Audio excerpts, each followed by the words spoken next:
My question is, అంటే మీకు gap వచ్చింది ఇప్పుడు ఒక 2-3 ఇయర్స్. ఈ కంబ్యాక్ సినిమా కోసం ఒక్క సినిమా అనుభవం ఉన్న మురళీకిషోర్ గారిని, అంటే ఆయన నేను తక్కువ చేయట్లేదు, ఆయన్నే ముందుకు తీసుకోవడం జరిగింది. పర్టికులర్గా ఆయనతో వర్క్ చేయాలని ఎందుకు అనిపించింది?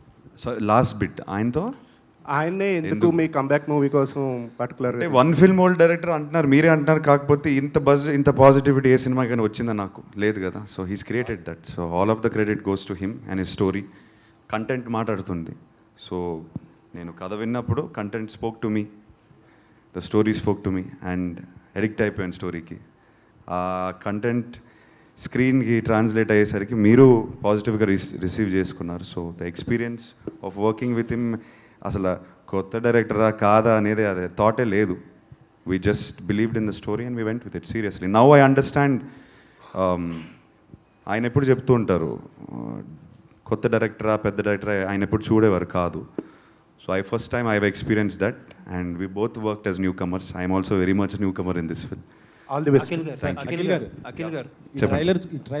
తర్వాత ఇద్దరు మాట్లాడుతున్నారు. Akhil garu sir quite a bit of times మిమ్మల్ని కలిసా. బట్ ఈ ప్రమోషన్స్లో మీ స్పీచ్లో కానీ ఇంటర్వ్యూస్లో కానీ చూస్తుంటే sir a bit of different person కింద కనిపిస్తున్నారు. You are lot calm now and lot mature. ఇంజిన్ ఓవర్ రేప్ చేయడం ఆపేసాను సార్, జెన్యూన్గా చెప్తున్నాను.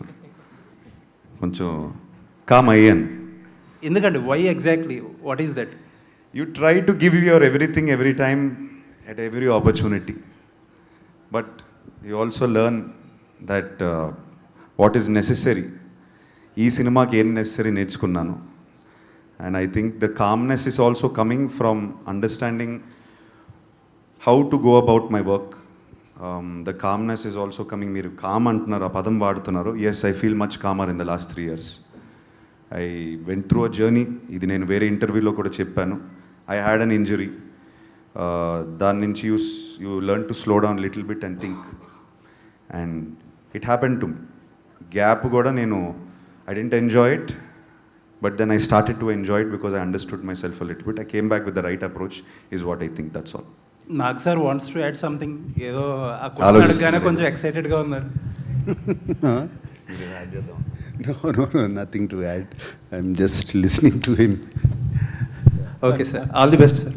Thank you. Akhil garu sir అంటే నాగ్ సార్కి కామన్ ఇలాంటి లుక్స్ చూడటం అంటే, కానీ అమల గారు మిమ్మల్ని ఆ లుక్లో చూసినప్పుడు ఎలా అనిపించారు? అసలుకి ఆమెకి ఎలా అనిపించింది అసలుకి? Very happy.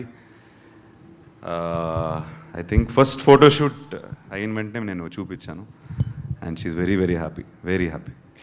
Actually Thaman garu వల్ల థియేటర్లో బాక్సులు బద్దలైపోతుంటారు. అవును, అయిపోతుంది, డోంట్ వరీ. దాంట్లో అసలు ఈ సినిమా కూడా స్కోర్ చూసే వస్తున్నాం, కాపీలు అన్నీ పంపించేసాం కదా. అంటే ఆయన కామ్నెస్ అని అడిగారు కదా, ఆయనకి పెళ్ళయింది. అది ఒక పాయింట్ మర్చిపోతున్నారు. అది ఆటోమేటిక్గా లైఫ్ కామ్ అవుతుంది. సో దానికి బరువు బాధ్యతలతో పాటు చాలా కామ్నెస్ ఆటోమేటిక్గా వస్తుంది life. Silence is before the Storm. లేదు, అఖిల్ చాలా నిజంగా చాలా హోల్డ్ చేశాడు. ఈ హోల్డెడ్ హిస్ ఎమోషన్స్ వెరీ రైట్.